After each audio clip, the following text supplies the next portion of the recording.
Hello and welcome back, Bison football fans. Dave Cicchini coming at you with another episode. I've got two special guests here I'm going to introduce in a second, but before we get to them, just a quick recap of our game against Fordham on Saturday. Fordham came in, obviously a very good football team, ranked in the top 25 with the number one offense in all the land, and they certainly didn't disappoint. But I was super proud of our defense and how we came out. We held them scoreless through the first quarter, a big fourth down stop on their first drive, and then two big turnovers, two interceptions to hold them scoreless while we took a 3-0 lead on offense. Unfortunately, the second quarter, the wheels kind of fell off for us. The Fordham Ram offense really got clicking, and we went down at halftime, down 24-3. Came out second half and played really well in all three phases of the game. Fought back, scored 2 touchdowns to bring the game within 2 scores, and things just, again, the wheels fell off in the fourth quarter, just like the end of the first half. The fourth quarter, midpoint on, nothing seemed to go right for us, offense, defense, or special teams. So it was a disappointing loss in the end, but certainly a lot of positives that we've taken away as a football team, and a lot of stuff to build on as we move forward to our next opponent, Georgetown. But before I get to the Georgetown game, let's introduce our guests here. To my left, I've got Mike Neal. Mike is a senior running back from Baltimore, Maryland. To my right is Nick Septenfelter, a junior quarterback from Tennessee. Mikey, let's start with you. What was your path? You're coming out of the Maryland area, the Baltimore area. How do you wind up? What was your path to get to Bucknell? It was actually just, a blessing, honestly. I knew I wanted to play Division I football somewhere, and literally it worked out last minute. I applied to Bucknell, and I received an email from admissions about the scholarships, this Bauer program scholarship, and I literally filled out the essay. I had an essay that I had to do, and I did it like last minute. Submitted at like 11:55 p.m. It was due at 11:59. They reached back out to me, and I got a shot at an interview. I went through the interview process, and I ended up, getting the scholarship and getting admitted to Bucknell. So then from there, I got in contact with Coach Treble, I believe, and everything just worked out perfectly. Yeah, absolutely. Really, from day one, you made your mark. As a so-called walk-on.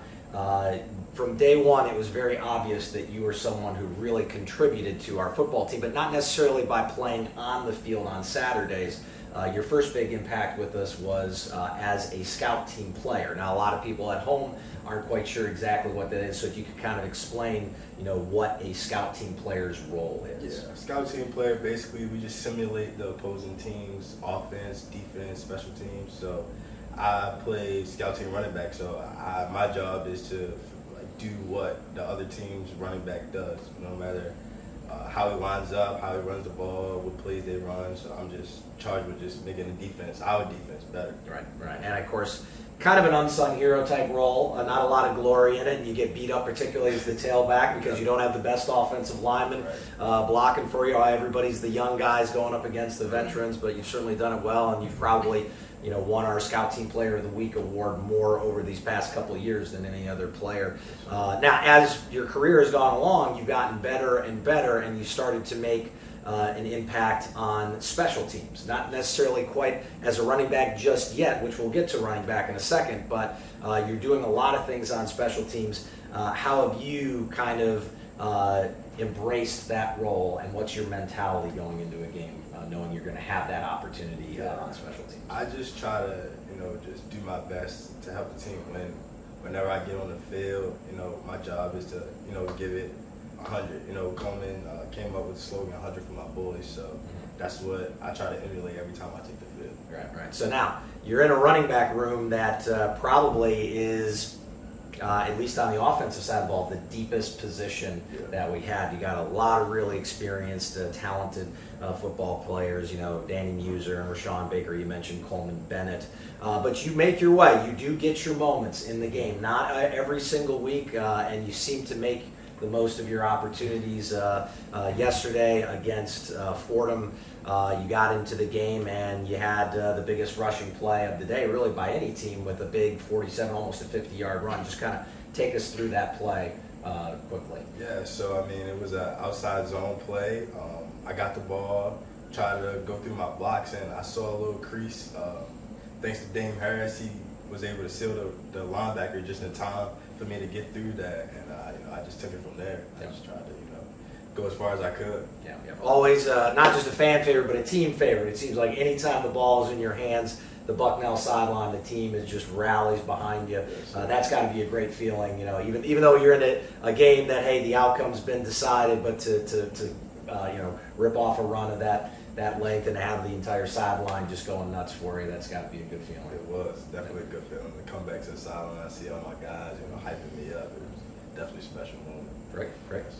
Well, all right, Nick, let's get to you. We've had a number of guests, guys on our team who have parents, mom or dads, and that have had pretty successful athletic careers in their own right.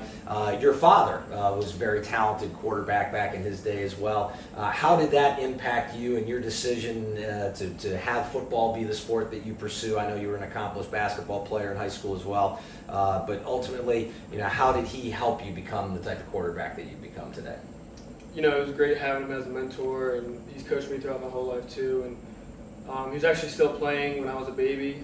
Obviously, I don't remember that, but going to his games when I was a baby. And he ended up retiring when he was about 30, when I was about 2 years old. Mm-hmm. So, but my whole life he's coached me, and just having that foundation and kind of the path that he carved out, and being able to kind of look up to him and get coaching from him, and even off the field stuff, like how to schoolwork, like in high school, he went to a very good academic college, like Lehigh, Mm-hmm. and he kind of, like I said, he kind of just set the way, and he was a great mentor and somebody, a great resource for me to look up to. Yeah, outstanding. Now, you've developed some tight relationships. You're a junior, haven't been on campus as long as Mikey has, but during your time, you've gelled with a lot of guys, particularly in your class. What's it like to have a receiver like Damian Harris? You had the big touchdown pass to him, which was a great throw and a great catch on his part.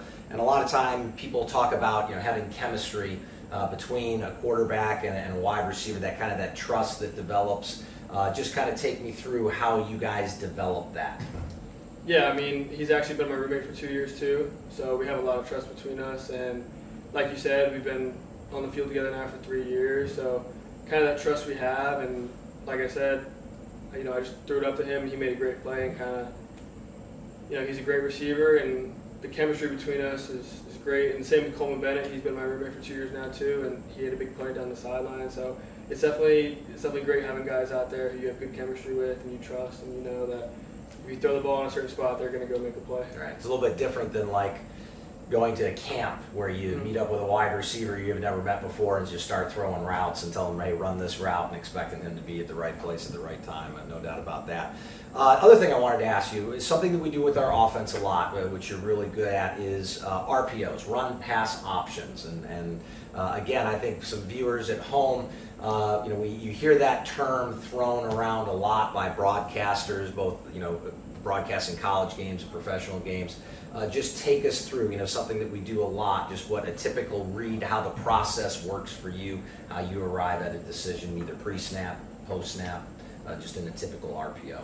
Yeah, so RPO, run pass option. On the quarterback, it's my job to get the offense in the best position possible, and that's reading an area, a defender or defenders, whether to hand the ball off and run the ball, or pull the hand off and throw the ball, just depending on if a defender leaves a certain area, if an area on the field is open. And like I said, it kind of simplifies into just putting the offense in the best position possible. And if that's running the ball, it's handing the ball off to one of our great tailbacks, or if it's pulling, throwing it to one of our great receivers. Sure. Obviously, the goal being to put us in the best possible situation to have success, either a run play that has very few defenders playing the run, or throwing the football when teams overcommit to the run. It does take time. It does take practice. So it's something that is not, just like that gelling with a wide receiver. It just doesn't happen overnight, and it's something that's been great to see you get better and better at over the past couple of years. Now, let's fast forward, all right, to your career after Bucknell? You're in the College of Management right now. Do you have any idea what you'd like to do after your football career is over and you've got that Bucknell degree? No, I don't. I'm in the business analytics field of our College of Management. Honestly, I'm not really sure what I want to do with that, but that's just kind of what interested me, and that's kind of the path I'm going down. And I'm hoping along the way football will be intertwined somehow in my career, whether that's high school, college, or professional, but not really sure. Junior in college, hopefully I have a decent amount of time until I have to make that decision. But Sure. Absolutely. There's a lot of guys who are out there post-college that are still trying to figure it out, but there's definitely still time. All right. Well, thanks, guys. I appreciate that. As we look ahead, we've got Georgetown this Saturday. The game is at Georgetown. We've got a 12:30 kickoff. Should be a great game. Georgetown has been a team that we've had a couple of very close contests with over the past couple of years. They are 2-7 right now, and it should be a great day. And I know we got a lot of football alums in the DC area, and hopefully we'll get a chance to see a bunch of you guys come on out on Saturday and help support the Bison.